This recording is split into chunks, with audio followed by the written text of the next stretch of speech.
Hey everybody, this is Greg Gossett from Gossett Trading and Mentoring Live, and today is Wednesday, August 21st, 2019. We are again in the final hour of the market. I mention this every day, but I think it's important. I do believe, in my opinion, that the closing prices of the day are the most valid prices of the day to make my buying and selling decisions from. That is because in the final hour of the market, the large financial institutions and the market makers take over the prices and control the prices in the last hour. And I believe that, they're the biggest organizations. They have the most money. They have the most technology. They have the most information. And so I want to align myself with those prices instead of just the noise during the middle of the day. So that is why the majority of time I will base my buying and selling decisions on the closing price of the day. So, thank you everybody for coming. I appreciate you investing your time with me. I hope you're learning something from this channel. I hope you're learning about, good trading principles, risk to reward,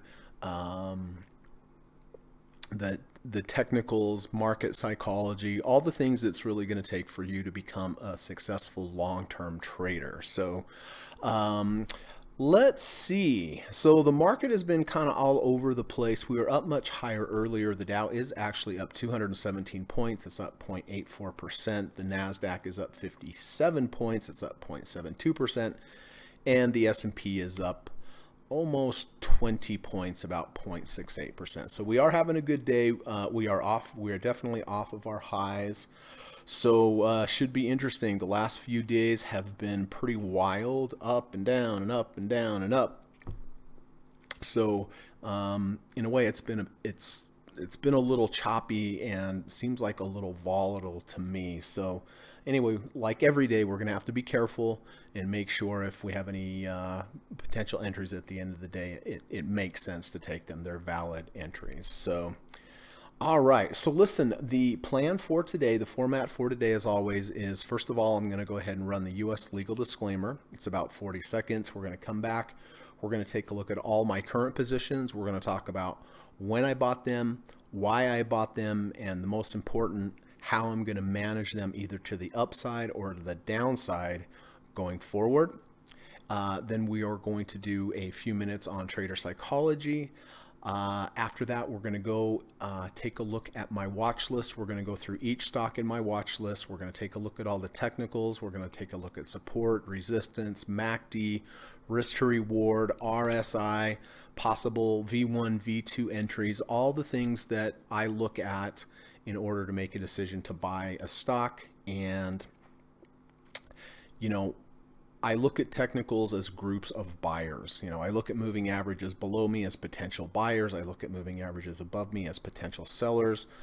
In my opinion, the best setups come when you have a confluence of signals. In other words, a confluence of groups of buyers coming in to buy. Because if you want to buy something, you want it to go up, you want to be in the company of other buyers. You don't want to be buying something when you have a confluence of potential sellers coming in. So that's how I view the market. After that, then if we find something, I'll go ahead, buy it, take a position in it at the end of the day. After the market closes, if you have any questions at all about what I discussed today, if you need any clarification, please let me know. Don't be shy. And I will do my best to help clarify that for you. Or if you would like me to look at any potential stock symbols to give you my opinion, I'm happy to do that. Or if you have any questions, just other questions about trading or any challenges that you're having, please let me know and I'll do my best to answer. So, all right, well, that's the plan for today. So if you guys could just hold tight, I'm going to run the U.S. legal disclaimer. It's about 40 seconds and I'll be right back. Thanks a lot. This video or live broadcast, like all instructional materials produced by Gossett Trading and Mentoring LLC, is created and published for informational and educational purposes only. Please carefully read and/or listen to the U.S. government required disclaimer before watching this video or live stream broadcast. The video link and disclaimer text are located in the description section of this video or live broadcast, here and here. Thank you so much.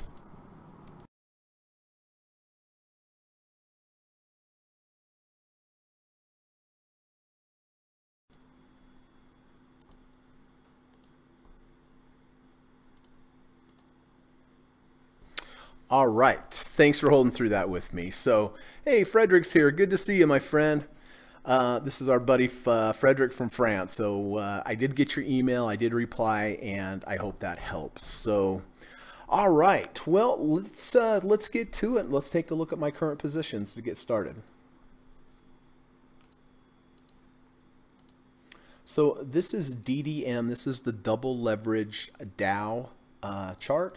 I did buy this back on the 16th of August, and the reason that I bought it is based upon a pure mechanical entry. That is when the previous day was under the 200-day moving average, and then we closed above the 200-day moving average. So as long as DDM stays above the 200-day moving average, I will just go ahead and hold it. I will continue to phase as it goes my way. You can see it has gone our way so far. I did hit one profit target today at 46.88. It went a little higher, reacted to the 20-day, and got rejected by the 20-day moving average. But you know, when I take trades, I take different types of trades. I take mechanical trades, I take discretionary trades. We have our overnight SPY position. I sell puts. So I like to have a variety of entry signals to kind of smooth things out, not just rely on one particular approach. So the DDM does backtest well over the long term. And again, with the previous day, we had to close under the 200. The entry day, we closed above the 200. So this is mechanical, no discretion here. I can't go in and say, oh, I feel like, so I'm just going to get out, right? I'm just going to stay in this. And, you know, if we're fortunate, it will continue to move up. I will continue to phase out until I'm out of shares. Or if it goes back down below the 200-day, that will be my signal to exit the trade. But we did hit 2 profit targets right after we bought it. We did hit one today. So I think I'm out of about 20% of this position so far right now, but luckily to hit one profit target today, working on a MACD crossover down here. So anyway, this has been a nice trade so far, and we'll just see where it takes us. Hey, Steve Burns is here. Good to see you, my friend. Steve says, hey Greg, round and round the market goes. My Etsy had a great day. I know, I saw that. Congratulations. When we go through the charts, I'll show everybody, but yeah, I think it was up 4% or so. So Steve, thank you for coming by. I always appreciate it. It's always an honor to have you here, my friend. It really is. I sincerely mean that. So Roy B. Hey, Roy B. He says, hi all. Profitable SPY buy and sell you made at the close and open. Yes, it was. We've had some good SPY overnight trades for sure. Thanks for coming by, Roy. I think I don't recognize the name, so this might be the first time you said hi. So appreciate that, and hope you come back. So yes, the buy at the close and the sell in the morning was a good one for us today, and we'll look at that in a sec. So anyway, so yeah, so here's DDM. This one's doing well. Again, it's mechanical. I'm going to keep phasing out as long as it keeps going our way. If it closes under the 200-day, I'll just go ahead and get out. But again, you know, the reason that I phase everybody is even if it does come back down and close under the 200-day, of course, we have no control over that. You know, I'm happy that I was able to take some profits at profitable levels. So in case it does go down, I have less shares on the downside where I made profit on the upside. And if it keeps going up, am I going to go, oh, dang, I wish I wouldn't have phased out? No, I will not. I'm happy anytime it goes up, even if I phased out something earlier, right? So, all right, so that's DDM. SB, hey SB, how you doing? SB says, hi Greg. SB says, I am new. I love to see your broadcast. Oh, thank you so much for the kind words, SB. I appreciate you being here, and yeah, I hope you're getting something out of the broadcast. And if you ever have any questions, please let me know. All right, so here is Snap. So Snap is not cooperating. I did buy Snap back here on the 19th of August when we had this nice V2. We washed out this previous low. So a V2 contains 3 bars, day 1, day 2. Day 2 washes out day 1, day 3 closes above day 1. In addition, we did wash out this previous low. And in addition, we did reject the -1 ATR channel when this V1, when this V2 formed. So yesterday it moved our way immediately, did not hit a profit target, just barely missed the profit target. My initial stop on this trade was the halfway of day 2 of the washout bar. So my initial stop, again, right here about 1581. So we went up yesterday, came back down, actually created a bearish V1 signal, but it stayed in the channel and it held above the stop. Today it gapped up nicely for us, did not hit a profit target, but right now I don't like how it's responding. I think if you guys remember about a week ago, I was telling you these V1s and V2s, they should take off within a day or two if they're going to work. And if you have a good signal and it doesn't do anything and it's not reacting the way you should, especially, you know, in the context of how the market's up strongly today. So with that being said, unless we have some kind of rally into the close, I'm probably going to go ahead and just kind of call this a very, very small loss. We bought at 1616 and it's 1609. You know, we had a fake out bar here. That's when you have a high, you go up higher and then close lower. That is bearish, right? But if the next day you can then take out the high of that first bar, so here's the first bar, the next day we go up above it, close below it, that's bearish. But after a bearish signal, if you're able to immediately respond with a positive and go back up against that high, that switches the momentum to positive again. So what I'm going to do is I'm going to base this trade off of this high, because this is the high that got rejected and reversed. And if this closes under 1620, which was the high over here, I'm just going to go ahead and basically take a scratch trade on this. And you know when you're starting to get some maturity in your trading, everybody, when you can take scratch trades. There's a lot of traders that can't take them. They either have to hit their profit target or they have to hit their stop loss. And I just don't like how it's reacting.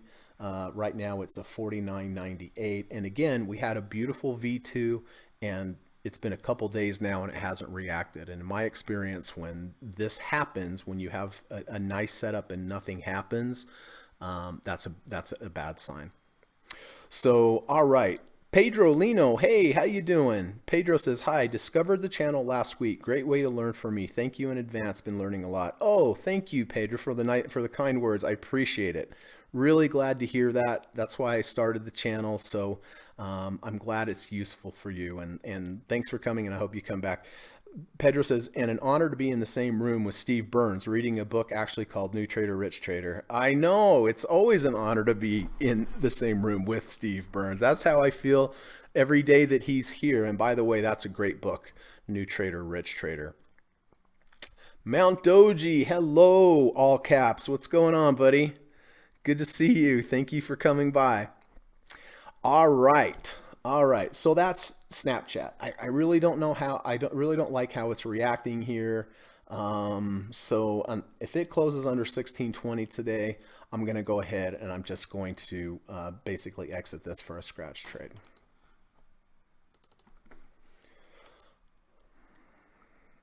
All right, here is the overnight SPY trade that Roy just mentioned. So I do buy the SPY each day at the close of the market, and I sell it again the first thing the next morning.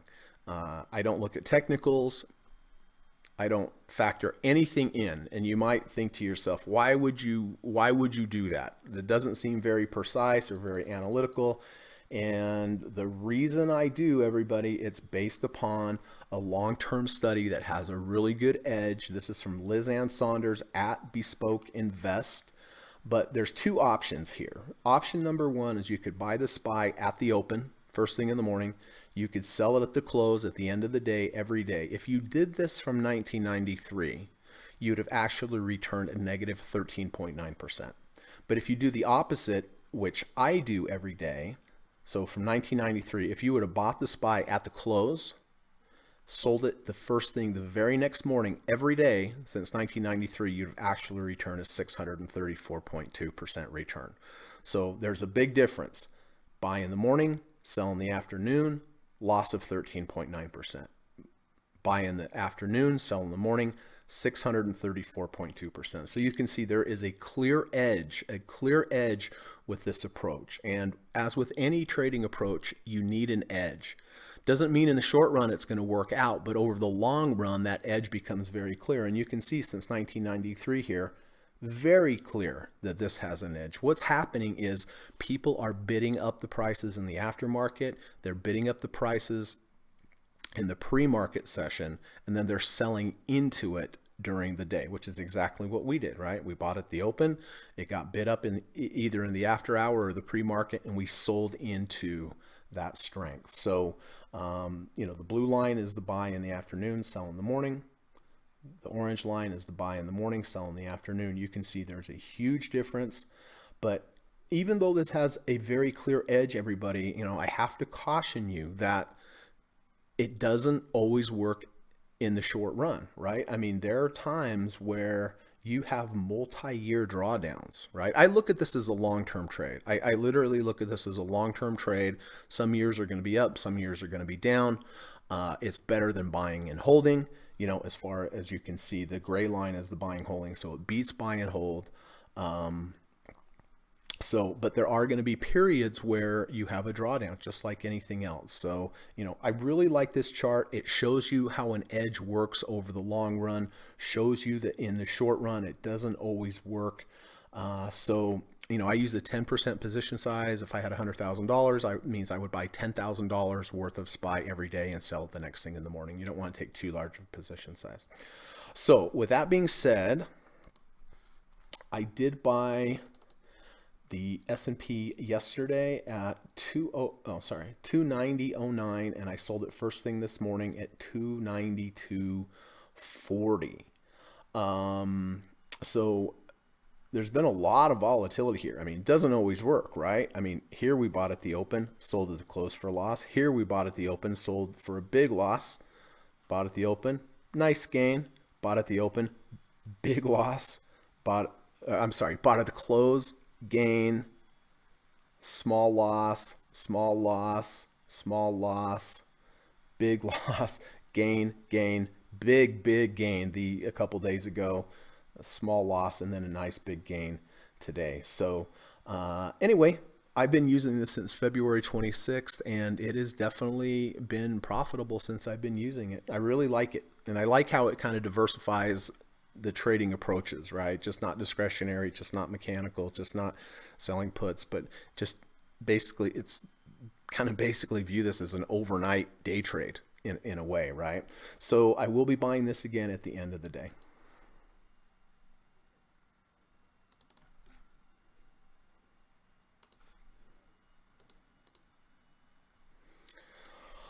All right, XLF. So XLF, just like DDM, is a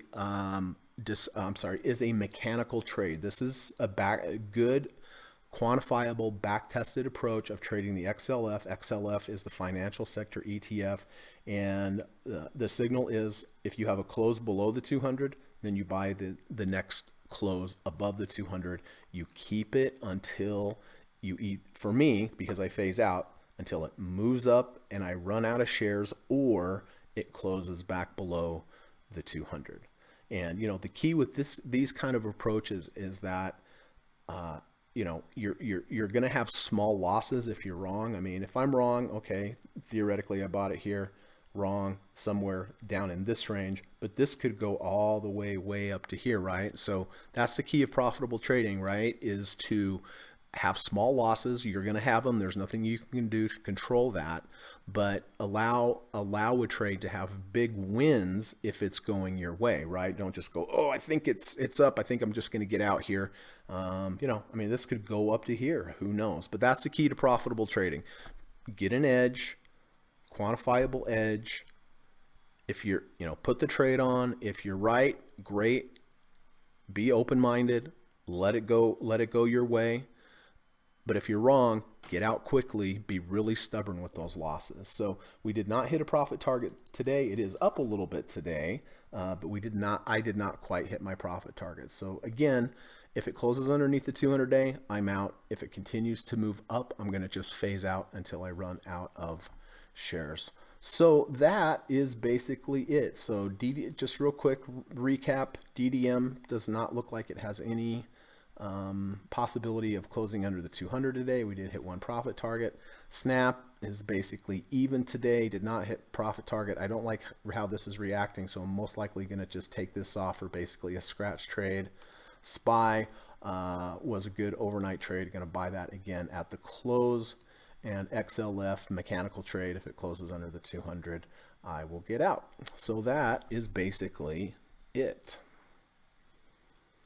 All right, let me take a look real quick.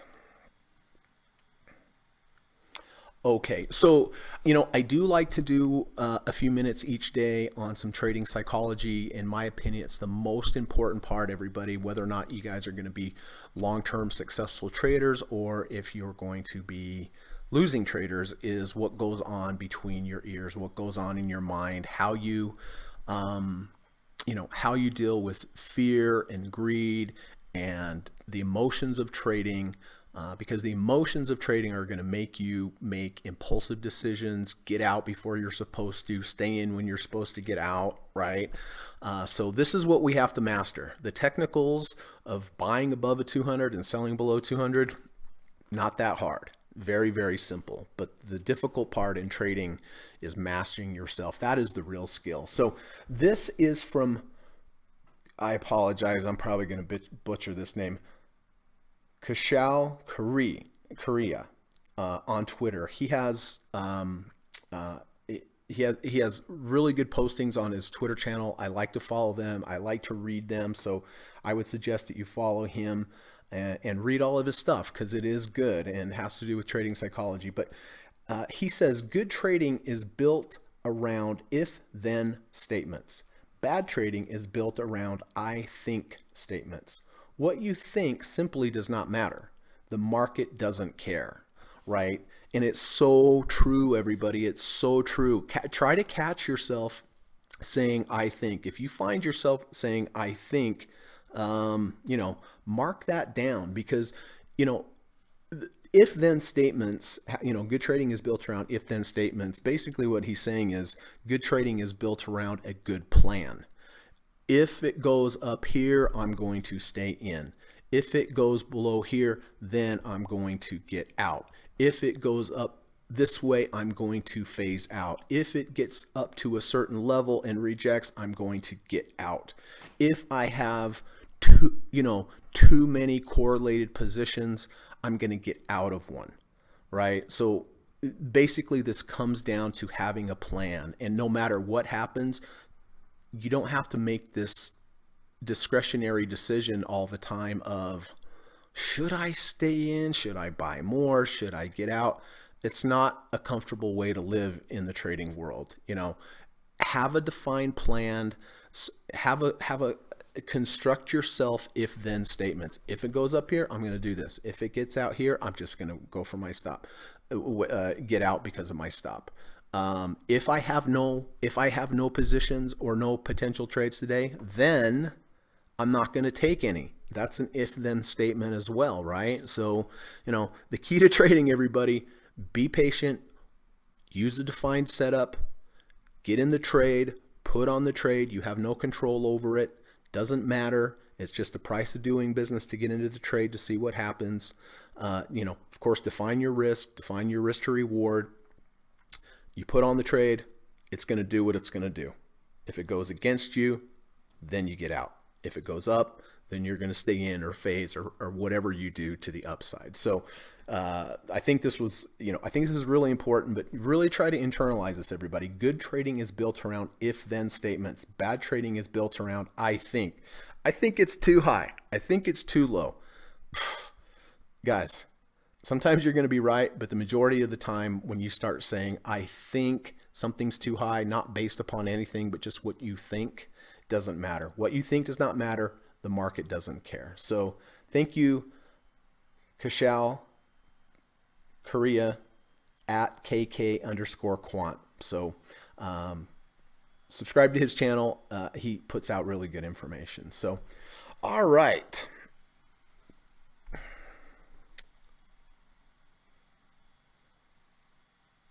Steve Burns says, I hope you enjoy that book, Pedro. I think that's a pretty safe bet, Steve, because it's a great book. Pedro says, really good. We'll read again and try to take those steps. Thank you for the knowledge.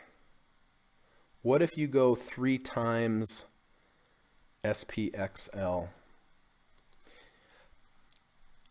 Roy, I think that Steve did a back test. I don't have it handy, but I believe Steve did a back test on the triple leveraged SPX, and I believe that it penciled out. I don't have that handy. I think I had the results. I'll have to take a look, but I don't know where they are right this second. But I'm pretty sure Steve did a back test on the 3X SPY, and it did pencil out as well. So, all right. Well, let's take a look and go through. As a matter of fact, Roy, if I remember correctly, I think apples to apples, it even did better than the SPY. Yeah, it was UPRO. That's why I couldn't remember it. Yeah, he did a back test on the UPRO, the 3x SPY, and apples to apples, if you adjust for the leverage there, I think apples to apples during the time frame that he did it on actually even outperformed the SPX or SPY. Thanks, Steve. All right. So let's see what's happening here. All right. Well, let's go through the watch list and see if there's anything interesting for today.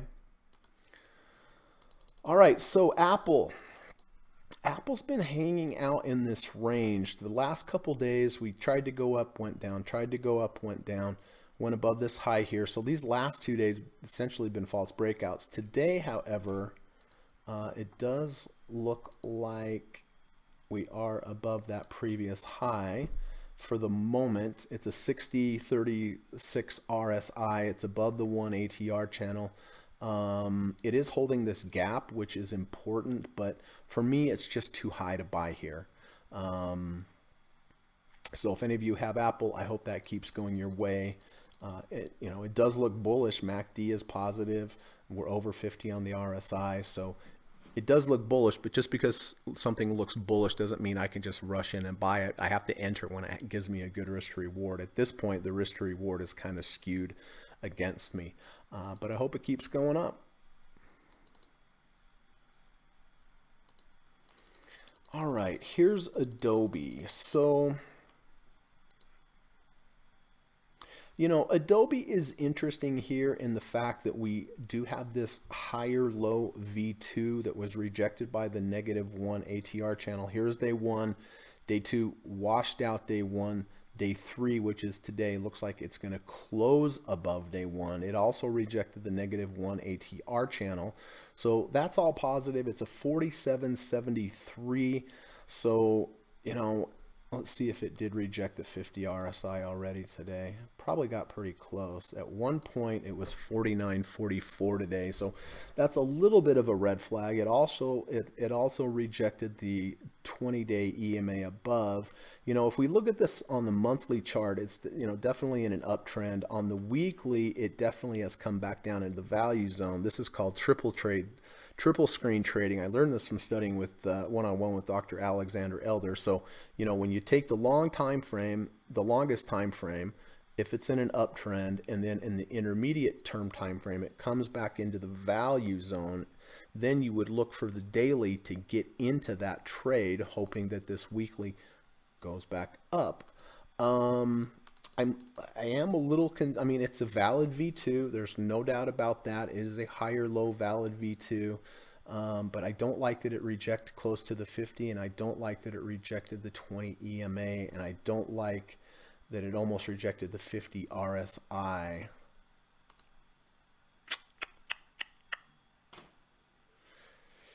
And I also don't like too, you know, the move down here came on such high volume, and you know, we have a move up today, but I don't see a lot of volume happening with that, which makes me, you know, my initial thought here is that I'd like to see more volume, but we'll mark it. We'll mark it.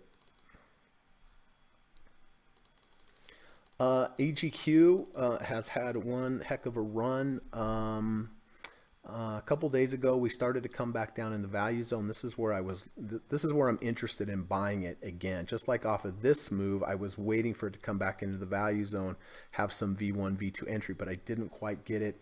Didn't quite get it here. So at this point, the risk to reward is not good. I'd like to see the 5 EMA cross below the 20 EMA and then cross back over for an entry. And that is exactly the trade we took here. It's a little bunched up here, but the previous day the 5 was under, the 5 EMA was under the 20 EMA. The day that we bought it, the 5 crossed over. That was our entry signal. It also happened within the value zone, which I really liked, and you can see this was a beautiful trade. We scaled out all the way to here. Haven't got back in since, but this was one heck of a trade. So, you know, let's be patient. Let's wait for a proper setup. No sense in getting involved in something just to get involved with it. Let's make sure that we have an edge. AMD.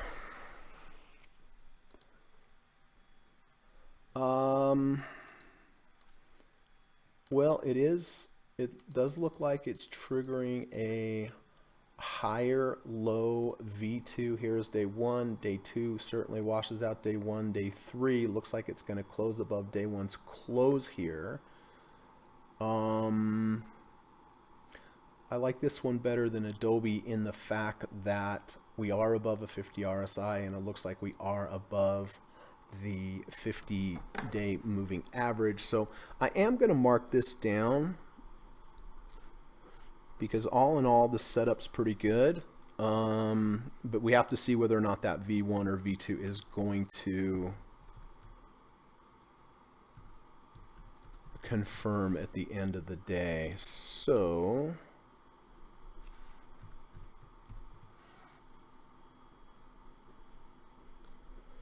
all right, but you know, let's see what's going on here, right?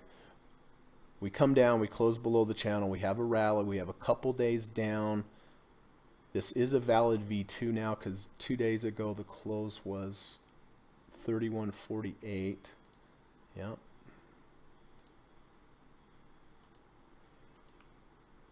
So we had a close of 31.48. Yesterday we washed it out. Today it looks like 31. It is above. So if I do end up taking this trade at the end of the day, my initial stop is going to be a close halfway of the washout bar, and the halfway of the washout bar is right about here. So I will definitely mark this one as well, and we'll see what happens. Amazon having a good day today. It's been really choppy the last few days, right? We went up, then we went down, we come right back over. MACD looks like it's going positive on Amazon. That is always a good sign. 50 RSI up here, which might add some kind of resistance, but really I don't really see anything on Amazon today. Boeing having a nice day today. We took out this fractal. Here was a fractal is a high with 2 lower highs to the left, 2 lower highs to the right. We did trigger that fractal today. MACD went positive. We're at a 49.96 RSI, so we did reject the 50-day or the 50 RSI above us today, which is a little bit of a bad sign. And we also rejected the -1 ATR channel, the downward sloping -1 ATR channel. But on the positive side, we did trigger this fractal. MACD is positive. Let's look at the weekly. Sure was a lot of selling on the weekly coming into this. You know, the way I view this is, if, you know, this huge down move doesn't mean we can't have a bounce, but a lot of people that bought up here are going to be happy to get out if we move back up here. So, yeah, all in all, I think there's better setups. Alibaba kind of moving sideways after that big up move here, so nothing really here. I'd like to see this Alibaba come back into the value zone, move sideways, and get us and let us have a V1 V2 entry to the upside. Caterpillar was stronger today. It's having problems with that 10 EMA.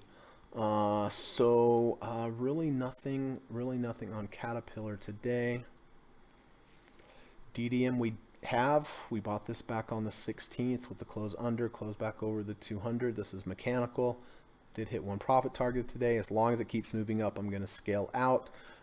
If it does eventually, if it comes back and closes below the 200, that will be my stop.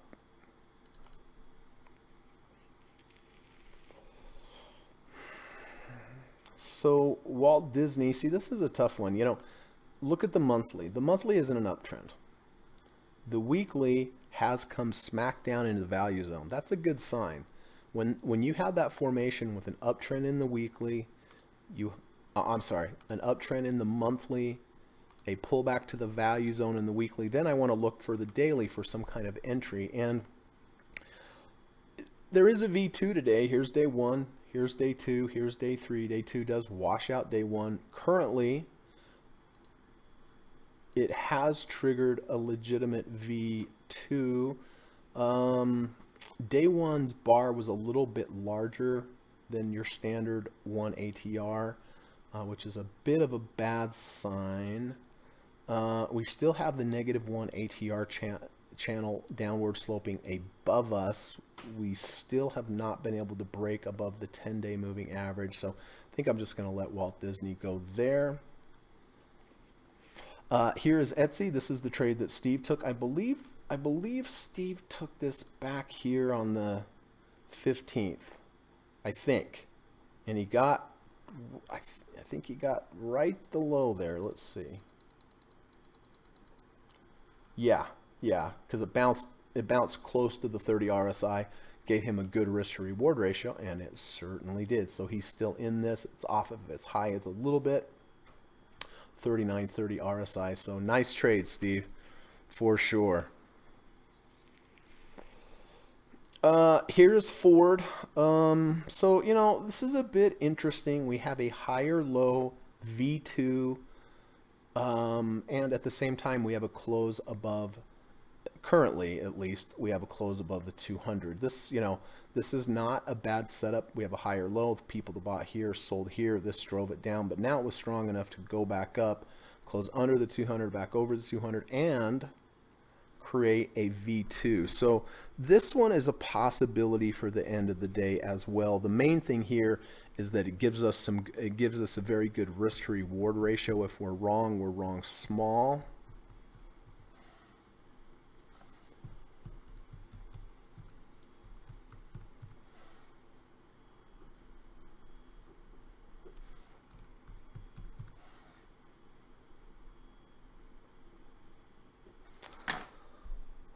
Let me just make sure I did that math right. Yeah, I'm figuring out a 10% position size, how many shares that would be. So it's a possibility. I don't like the volume here today, though. That is one thing that concerns me a little bit. So we'll mark that. How are we doing on time? All right, Facebook. Facebook actually down today. Interesting. Nothing on Facebook. 5 below. My goodness. Guess that V1 yesterday was the one to take, right? Didn't take that, but that would have worked out well. But nothing, there's nothing here today. I mean, it's been a great day. We're over 50, but now the risk to reward doesn't make sense. Gold had this huge move. Again, I'm waiting for this to get a pullback into the value zone and look for a V1, V2 to go back up and challenge the previous highs, or the 5-day EMA crossing under the 20 EMA and then back over. We took that exact trade when the 5 went under the 20 and then back over way back here. This was a great trade. It went under and then over. Actually, at the same time, took out that fractal, happened in the value zone. And this was like a nice 6-day trade for us. We phased all the way up to here. Left a lot on the table for sure, right? But, that's just my approach to trading, is generally taking 2, 3, 4 ATRs off, and that's about it. But I actually just ran out of shares. So again, waiting for the 5 to cross under the 20 and back over, or come into the value zone, which is in between the 1 and the -1 ATR channels, and look for a V1 and V2. Google, off of its highs today. It's been a little choppy here, so nothing on Google.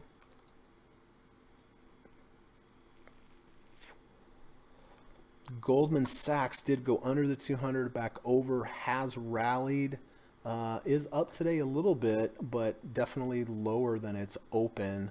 This is, this formation here where the close is below the open, but still above yesterday's close. It's a bit of a negative formation, in addition to rejecting the 100-day moving average and the 10-day. So nothing on Goldman.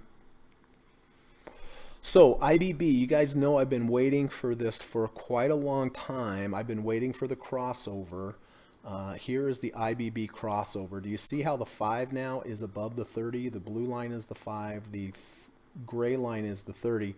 The reading on the 5 is 105.29. The reading on the 30 is 105.25. So that is legitimate crossover. Let me show you real quick the back test on this. So this is IBB based upon the 530 EMA crossover, and you can see the results are pretty good. 231.7% following this approach, following the crossover approach.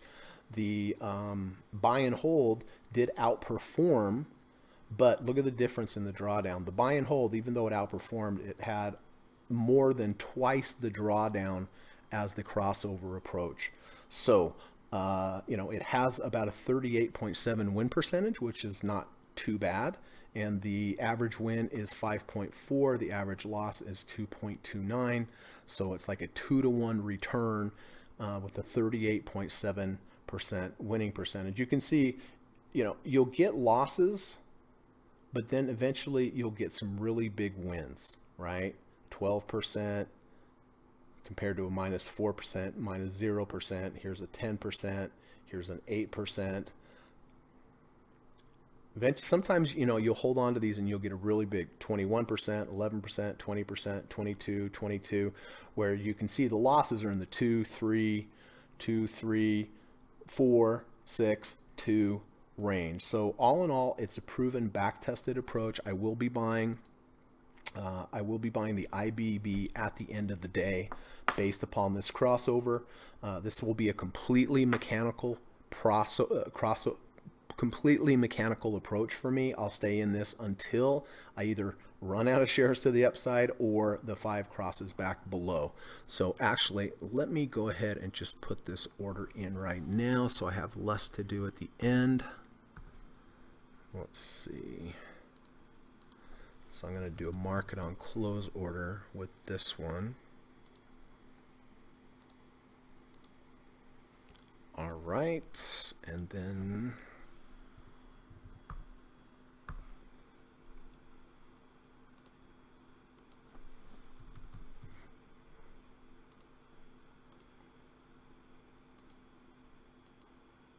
all right, so that's all set. That's all set. So again, because the 5 is crossing above the 50, that is the back-tested approach, and I will be buying that at the end of the day. All right, so Intel. Nothing really here on Intel at the moment. Russell 2000. this is a higher low here, possible close above the 200. That doesn't back test that well, so I'm just going to let that one go. Johnson and Johnson. Hey everybody, I apologize. I've got to move my puppy around. Give me a timeout for about 20 seconds. I'll be right back.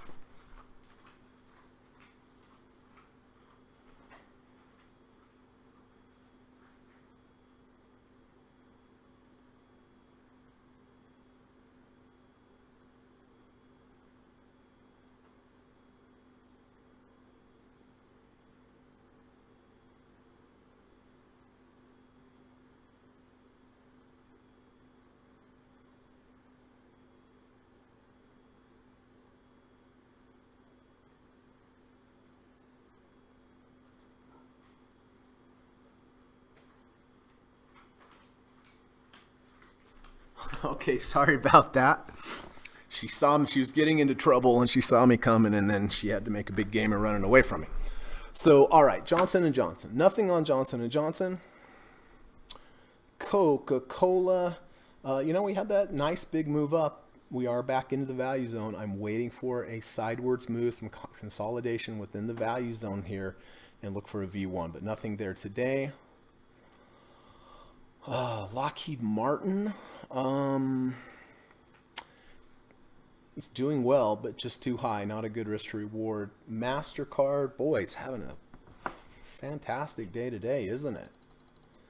Broke out of the 1 ATR channel. That is very, very positive. Probably going to have some resistance over here. So nice move, but I just can't get involved here at this point. We did buy back here back on the 5th of August when two things happened. Intraday, we tagged the 100-day moving average, and intraday we went under the 30 RSI and closed above the 30 RSI. So we did enter here back on the 5th. This was a great trade. We scaled out all the way to here, but have not had a new entry, and there's nothing here today. Merck having a strong day as well. Nothing on Merck. Microsoft. Pretty good day today. Did tag the 1 ATR channel. Doesn't surprise me that it found some resistance there.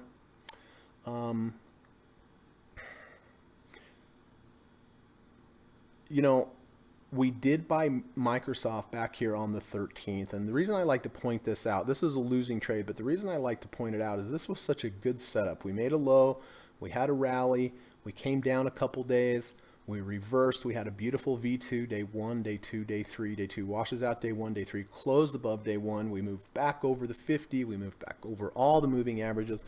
All this good stuff happened in the value zone. I would rate this as an A trade, but it did not go our way. So even though you find yourself, entering a position with lots of good indicators, it's still a 50-50, not in the long run. If I took this trade 100 times, I'm probably going to make a profit on this trade 65 to 70% of the time. But there's that other 30% of the time where you're not going to make money, like on this one. And this, this was a loss for us. So I had to get out the very next day, and it immediately reversed back up. But the point here is, no matter how good the position is, if it goes against you, follow your plan. Remember the if-then statements. If this happens, then I'm going to do this.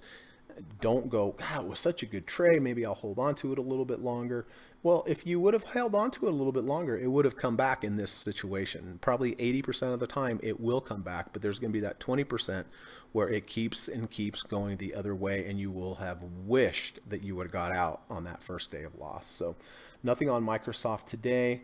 Netflix is down today. I did buy Netflix back on the 16th when we had this nice V2 combination. Day 1, day 2, day 3, day 2 washes out day 1, day 3, closes above day 1, and immediately went our way. Luckily, we hit a couple profit targets, but then yesterday it went right back down, and I had to get out of the trade. So, it was a losing trade. It was mitigated by the fact that we did sell some here at the higher prices. It wasn't too bad. All in all, it was a very small loss. And remember, it's fine to take small losses. They're going to happen all the time. You just can't hold on to those losses and let them grow into big losses. Remember that garden analogy, right?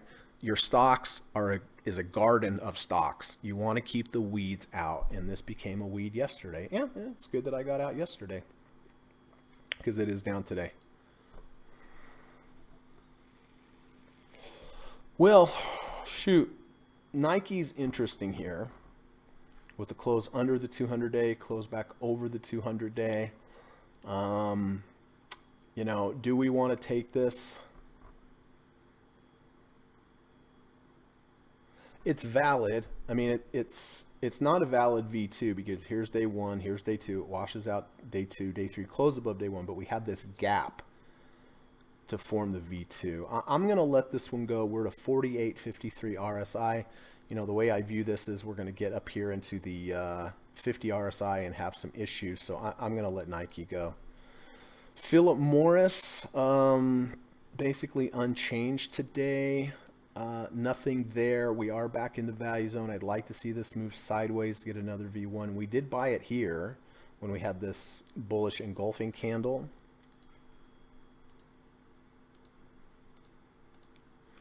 And it did immediately move our way up. I did luckily exit this 2 days ago here when we rejected the downward sloping negative 1 ATR channel, and that was right time to exit because the next couple days it came back down. So nothing on Philip Morris. PayPal's having a strong day today. It's above the 50 RSI. Did have one of these fake outs where you have a high, went higher, reverse, back up. I mean, this is pretty strong here. I don't like the downward sloping moving averages, so I'm going to just pass. The Qs did reject the 50-day moving average, still holding above the 51 RSI.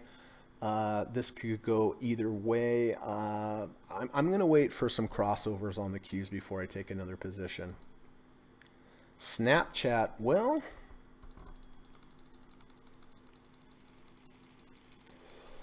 so as I said, if we close under the 1620 mark, which was the high of this fake out bar, if we close under there today, I'm going to just go ahead and get out because it's not really performing how I expected it to. When you get a V1 or V2, these things should take off and go your way. They shouldn't just sputter around.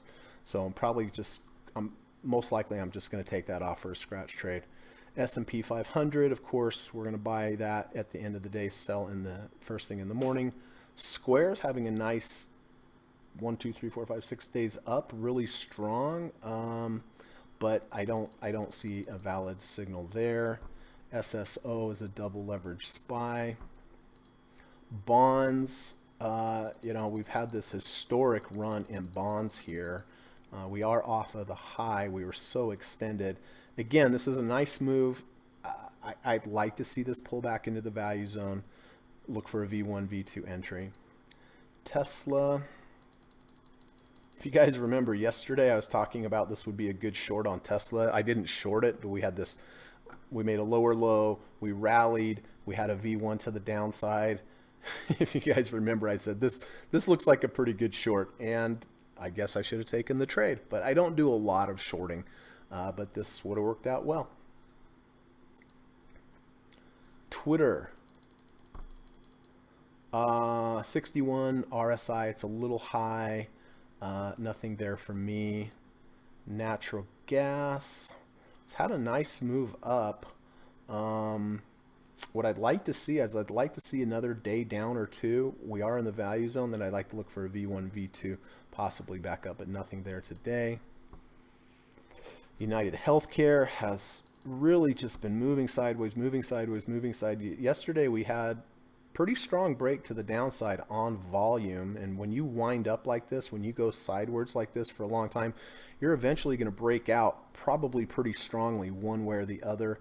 You just don't know which direction, and you don't know when it's going to happen. But this was a bit of a clue to the downside. I probably would rather be long here, or excuse me, I'd probably rather be short here than long, but nothing for me there. Oil rejected the 100-day, rejected it here, rejected it here, rejected it here. So it's having some issues with that 200-day, nothing there. All right, we got 5 minutes. The dollar, nothing there. The VIX. So I did sell a put today on the VIX down to 23.50, expiring September 20th. The premium was very high. When I sell puts, I like to see on 3 time frames the strike price meaning something. On the monthly, it's right underneath the -1 ATR channel. On the weekly, it dovetails right underneath the -1 ATR channel. And on the daily, we should have some support here at this previous high, which acted as resistance, but now should act as some kind of support. And it was in the lower range, and it was right before we had the big takeoff. So anyway, it paid a lot of premium, so we'll see how this works out. But as long as the VIX stays above 2350 by the end of the contract period, I'll be able to keep all of the premium. Doesn't mean I'm going to hold this till the end of the contract. If we have 2 or 3 days up, I might go ahead and just take the profits on it. But I did sell a put today, 2350 on the VIX. Verizon's nothing really there. Walmart slightly up today. Interesting. Nothing there. Energy Select. Well, shoot, this was the one I got out of yesterday. I should not have gotten out of it, but it was right on. It was a photo finish, and with seconds to go, it was under the previous day's low. I did buy it here. It ended up being a profitable trade anyway, but just one of those things. So I'm out of that. Financials, we have that. Real estate, nothing. Utilities, nothing. Healthcare, nothing. And pharmaceuticals, nothing. So as far as today, I don't like that Adobe's rejected the 20 and the 50, so I'm not going to do anything with that. IBB, that is going to buy at the end of the day automatically. So basically, it comes down to Ford or Advanced Micro. And I'm going to go with Advanced Micro.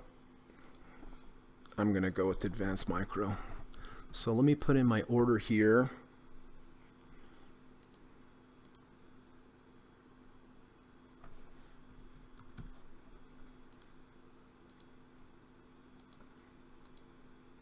Order cancelled. All right. So what do we have? 2 minutes? Okay, I'm just going to have to go ahead and Order buy this partially then. filled. All right. And then over Order here, AMD.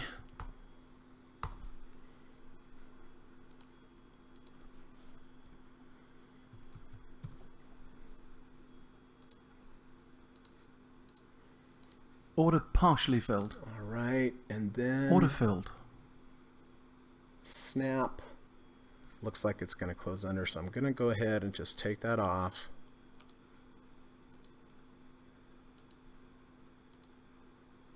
Order filled.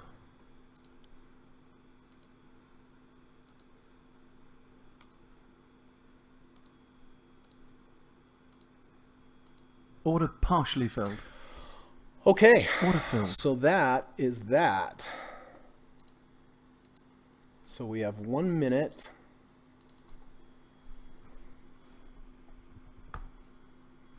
All right, so I did buy AMD at 31.71.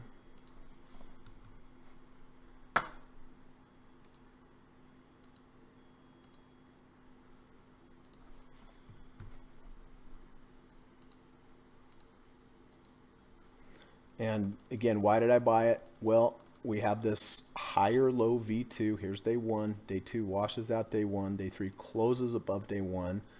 It was a higher low, which is good. The reason I like higher lows is because people buy these dips. They buy these dips when it goes their way. If it starts going against, they get out. But then it was still strong enough to go back up. The more important thing is people that bought here sold here. Now this whole group of buyers is out of the equation. Order cancelled. Order filled. Did close above the 50. Did close above the 50-day moving average. So, all right. So that is our entry on AMD. Snap, pretty much a scratch trade, a couple pennies off, but that's fine. And the reason why is Snap Snap just did not perform. It didn't really do much. So when something's not performing, I'm just going to get out of it. And then IBB is our 530 crossover trade. And IBB, we got into at 106.04.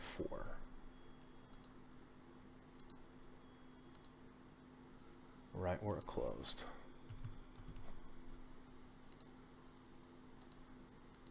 So that's where we entered IBB, and IBB, let's see, and again, that is because the 5 crossed over the 30. That's a good back-tested approach. So what did I just say that was? 106.04. So this is going to be a mechanical trade now. I'm going to stay in this. I'm going to phase out to the upside, or if the 5 closes back below the 30, I'll go ahead and just, that will be my signal to get out.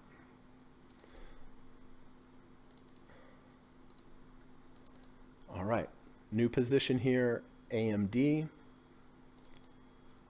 DDM. We're still in DDM with the close under, close back over the 200. So that one's working out well. IBB, the 530 crossover, the SPY. Where do we get filled on the SPY? Order cancelled. 292.45. 292.45. And then XLF, we still have back to our entry position, but we did scale out of some up here, which is good. And that is that. Sorry, I know I've been talking a lot here. There's just a lot of things to go over. And so let's go and see if anybody has any questions. So if you have any questions about anything I did today, you need some clarification, please let me know.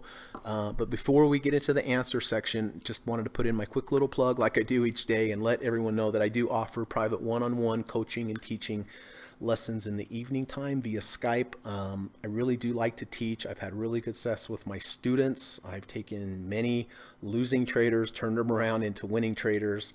And, I think the most important part about the lessons with me is that after I teach you, I have you teach it back to me. And I don't let you go until you have it. And I think it's important. Also, if you're interested, you can reach out to me. My hourly rates are in the description of this video, and my email is also there. You can reach out to me on Skype. Sorry, not Skype, on Twitter. But, I like to have an initial conversation with the person over Skype or on the phone, and it's free. And I just want to get an idea of, what your trading experience is, what challenges you're having, how much screen time you can devote, how active you want to be, and what your goals are. And then, I'll take all that and I'll combine that into a customized lesson plan for you so you can, hopefully we can help you achieve those goals. So if it's of interest, please let me know. I think you'll be happy that you did it. And then also, if you haven't subscribed to this channel, please do. I would appreciate it if you could. And then if you like today's live stream, and if you're learning something, if you're finding something of value from this channel, please do me a favor and hit the thumbs up button on YouTube down there. It does help get the channel promoted by YouTube, gets it out to more people. I've had a lot of emails from people saying, Greg, I'm so glad I found the channel. You've saved me a lot of money, or I've made money, and I've never thought about approaching the market the way that you teach it. And so, I know there's a lot of people out there that have challenges with trading, and that's the reason I started this channel, is I really wanted to help people. So if you could help me help them, and help them find out about the channel by hitting the thumbs up button or sharing it on social media or whatever, talk to your trading friends about it. But anyway, okay, that's my plug. And let's see if anybody has any questions. Andy's here. Hey, buddy. How you doing? Haven't seen you for a while. Good to see you. Ramble says, hey, everyone. Hey, Ramble Ron. What's going on? Murray. Hey, all just came. All right. Good to see you guys. Good to see you guys. So anyway, listen, we did have a nice green day today, everything considered. So I am grateful for that. As always good to be grateful, guys, when you have a profitable day. Because there'll be a time that will come where you'll think, I will never have another profitable day in my life. But you have to remember, you will have more profitable days. It's an ebb and flow to everything. All right. Anybody have any questions, or would you like me to take a look at anything? I'm happy to do that.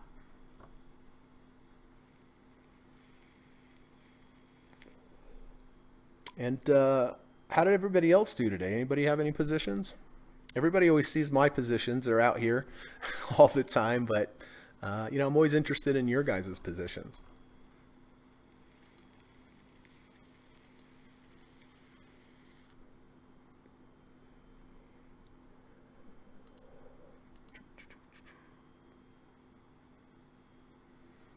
Murat says, as long as you stay in the game. Yeah. Staying in the game, everybody, is the most important part of trading. You guys hear me talk about this all the time, but it's worth repeating. Trading is a skill. And in order to acquire any skill, you have to do that activity to gain experience and to get that skill. And in trading, in order to get experience, you have to stay in the game. And in order to stay in the game, you cannot blow up your account, right? If you blow up your account, then you're not trading. Then you don't get experience. So it all comes back to position size, everybody. Position size conservatively. Don't have too much correlation between your positions. Don't have 4 tech stocks on at the same time. It's like having 4 times in one stock, right? I mean, so take the long view of trading. Take the long view. Don't think I have to try to get rich in 3 months. Just don't think about, I'm going to accumulate money each year over 10 years. It will eventually turn into something substantial. And if you can trade 10 years, you'll have a lot of experience under your belt. You'll have a lot of skill. But again, if you position size too large, doesn't matter even if you have a good system, you're going to get whooped up on. So position size conservatively, get experience, be in the trading game for years and years and years, and you're going to get better and you're going to get better and you're going to get better. So in my opinion, it all comes back to position size. Hey, John, good to see you. Nice seeing you. Had a question but forgot. Well, let me see if I can think about it and see what your question was. Oh, I don't have it either. Frederick says, which indicators do you watch to know if the price will go upwards 3 ATR, if any? Not sure I understand that, Frederick. Which indicator do you watch to know if the price will go upwards 3 ATR, if any? Well, I wish I had an indicator that would let me know if something was going to go to the third ATR channel, Frederick, but I don't know if I'm understanding your question correctly, but I don't know. There is no indicator that will let you know if it's going to go to the third ATR channel. But maybe I'm not understanding the question correctly. Murat, 2 up, 1 down day. I have only 3 positions. One of them is Twitter, entry at 37. Let's take a look.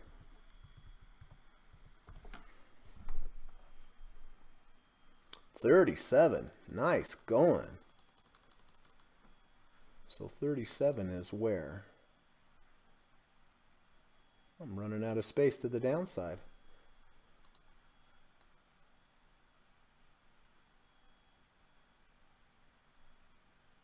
Right about here. Wow, what an entry. Nice going, Murat. And congratulations on being able to hold and ride that winner. That's, some people are really good at getting out of their losses, but they're really bad at holding on to winners. And, they're both a skill, and you need to have both of them to make money in this game, right? But nice move. How are you going to manage the position going forward, Murat?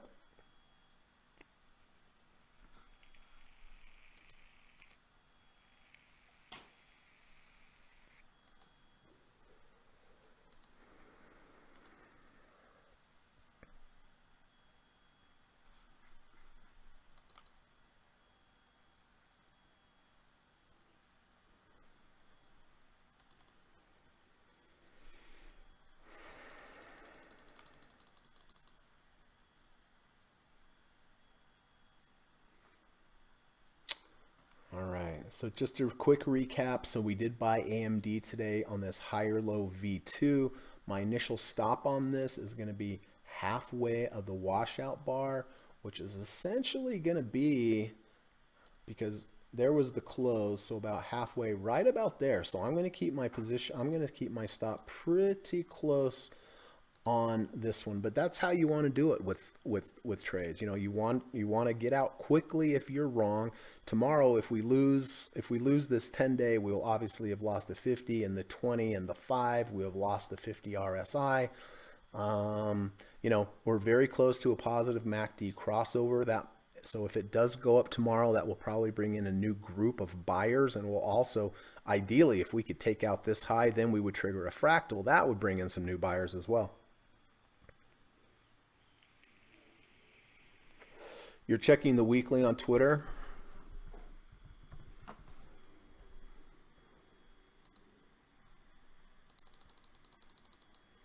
Yeah, you know, glad you mentioned that. You know, one of my mentors, Kerry Lavorne, and he's the one that discovered and taught me the V1, V2s.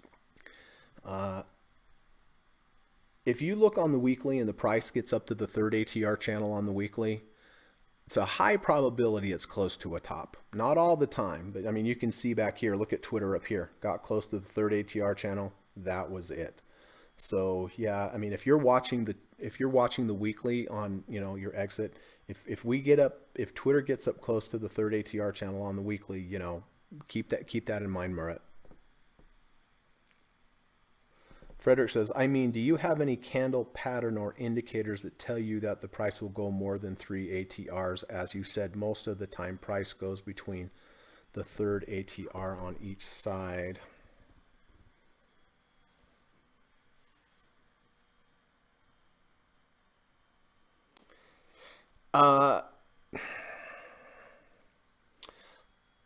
The best in this isn't exactly what you're looking for, but if you can get a price to close above the third ATR channel, that is really strong. Like, for example, let me manipulate this bar.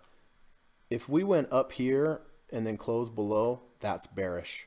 But if you can close above the third ATR channel, you know how we look how we look a lot of price patterns and candles to close above a moving average or to close above an ATR channel. If it can close above a third ATR channel, that's very, very bullish. Like right here, back here on the 3rd of May, I'm looking at this as bearish because it hasn't been able to close above. If it had closed above, then that means it's very strong and it certainly could continue to take off.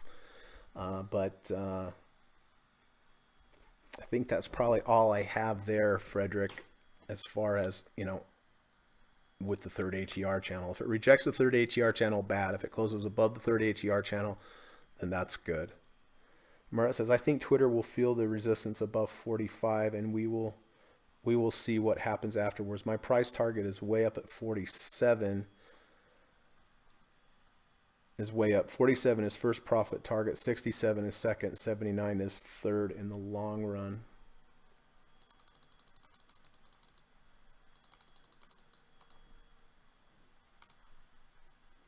So your first profit target.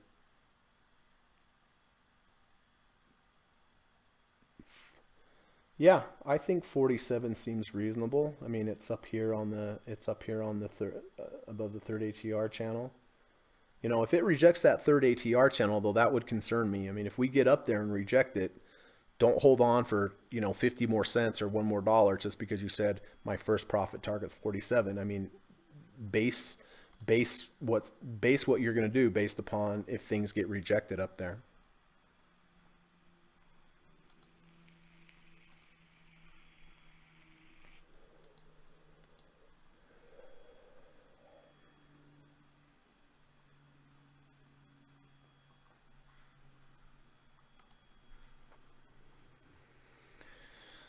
Okay. Frederick says, ha, okay, good to know that. Thanks, Greg. Big volume combined as well. Yeah, I mean, volume's always important. You know, the way that I look at volume is if you're moving up and up and up, but the volume's getting less and less and less, that's bearish to me. if you're moving up and up and up and it's but the volume's continuing to move up, that's bullish for me.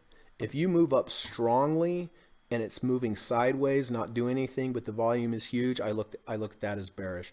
If you're moving down on huge volume and continue to move down on huge volume, I look at that as bearish. If you're moving down and down and down, but the volume is getting less and less and less, I view that as bullish. Merritt says, I now have your ATR channels and checking it closely. Oh, good. I'm glad you have those.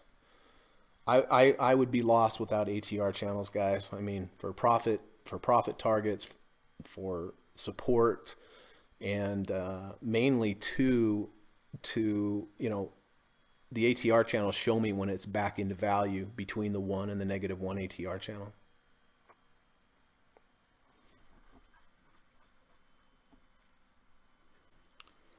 All right, last chance for questions. Otherwise, I'm going to get out of here and go for a hike up in the mountains.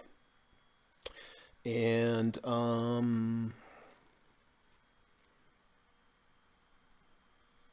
be interesting to see what happens tomorrow. Friday, we have we have the Fed chairman up in Jackson Hole. That will probably move the market, I imagine,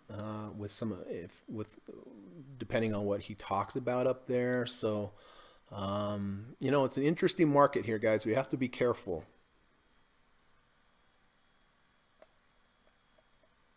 All right. Well, listen, Frederick, my friend from France, thank you for coming by. I appreciate you coming as always. Thanks for your input. Thanks for your questions. Merritt, thank you, my friend. Be watching Twitter and rooting for you, but thanks for coming today. John, it's good to see you. If you remember that question that you forgot, please let me know, but thank you for coming by. Ramble Ron, good seeing you, buddy. Hope you having a good lunch break if you're on your lunch break. Andy, good seeing you.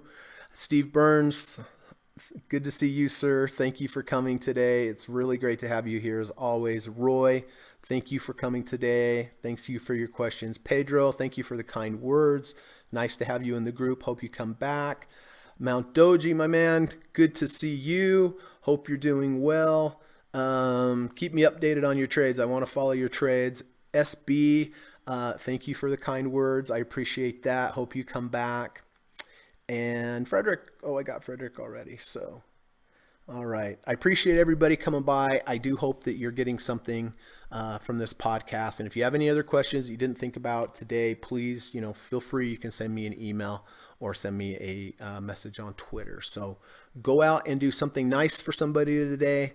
It's going to be good for them, and it's also going to be good for you, and the world needs more of that. So just something nice. Hold the door open, give somebody a smile. Don't hit them with your backpack when you walk by them on purpose.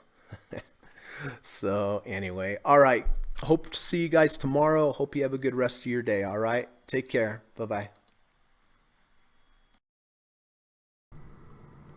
U.S. government required disclaimer. Stock, options, futures, and forex trading is not appropriate for everyone. While there is a potential for large rewards, there is also a substantial risk of loss associated with trading. The material in this video or live broadcast is not geared towards any particular individual or to any particular financial situation and is not intended to meet the particular investment objectives of any viewer.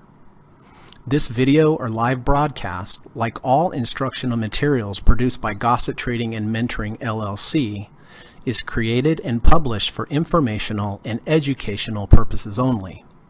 Any and all information contained in, implied, or referenced by this video or live broadcast is not to be construed as investment advice, and no representation is made that any individual or entity involved in production of this video or live broadcast is an investment or financial advisor or is registered or authorized to give any financial advice.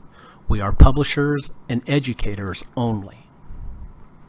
Therefore, the various producers of this video or live broadcast will not accept liability for any loss or damage of any kind which may arise either directly or indirectly out of the use of any of this material, including any loss of profit. No representation is made that any account or investment will or is likely to achieve the profit or losses demonstrated. We recommend consultation with a licensed and qualified professional before making any investment decision. This video or live broadcast is not to be construed as an offer to buy or sell any security, financial instrument, or financial product of any kind. Notice is hereby given that any individual or entity involved in production of this video or live broadcast or their clients may have an interest in any security, financial instrument, or financial product mentioned or referenced. Any simulated or hypothetical performance result depicted does not represent actual trading and therefore may under or overcompensate for the impact of various market factors such as lack of liquidity.